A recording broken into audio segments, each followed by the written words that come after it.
टमाटर के बाद अब रुलाएगी प्याज। देश के इस गांव में 48% तक बढ़े रुलाने वाली प्याज के दाम। देश की सबसे बड़ी थोक मंडी में महंगाई की मार धारदार।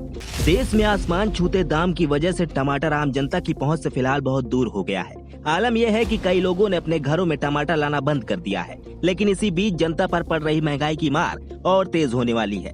दरअसल अब टमाटर के दामों के बाद प्याज के दाम भी बढ़ने की आशंका है। बीते दिनों यह देखा गया था कि उचित दाम न मिलने की वजह से किसान प्याज को खेतों में छोड़ रहे थे या फिर सड़क पर फेंक रहे थे। उनका कहना था कि बाजार तक प्याज ले जाकर भी उन्हें कोई मुनाफा नहीं हो रहा है, बल्कि नुकसान ही हो रहा है। खैर, अब प्याज के दाम में भारी बढ़ोतरी देखी जा रही है। महाराष्ट्र के नासिक जिले की लासलगांव सब्जी मंडी में प्याज के थोक भाव में 48% की बढ़ोतरी हुई है। यह प्याज के लिए देश की सबसे बड़ी थोक मंडी है। बीते 4 अगस्त को लासलगांव में 1 क्विंटल प्याज की कीमत 1550 रुपए थी, जबकि प्याज के दाम प्रति क्विंटल 2300 रुपए थे, जो कि बीते 8 महीनों में सबसे ज्यादा थोक बाजार भाव है। दिसंबर के महीने में प्याज का थोक भाव 2311 रुपए था। प्याज के थोक व्यापारी ने बताया कि घरेलू बाजार में डिमांड बढ़ने से बढ़ोतरी देखी जा रही है। डिमांड के मुकाबले सप्लाई काफी कम है।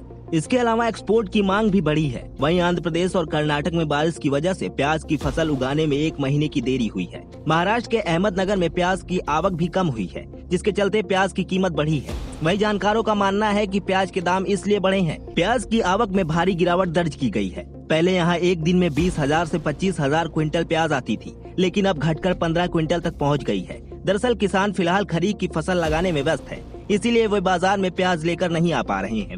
इसके अलावा कर्नाटक और आंध्र प्रदेश में प्याज की फसल में हुई देरी के चलते दक्षिण भारत में भी प्याज की डिमांड बढ़ गई है, इसीलिए दाम बढ़े हैं। हालांकि महंगाई पर लगाम लगाने के लिहाज से सरकार ने अपने बफर स्टॉक से टारगेट वाले क्षेत्र को प्याज जारी करने की घोषणा की है। ये कदम अक्टूबर से नई फसल आने से पहले कीमतों को कंट्रोल में रखने के मकसद से उठाया गया है। सरकार बफर स्टॉक से प्याज जारी करने के लिए कई विकल्प तलाश रही है। फिलहाल देश में बढ़ती महंगाई को लेकर आपकी क्या राय है, हमें कमेंट करके जरूर बताएं।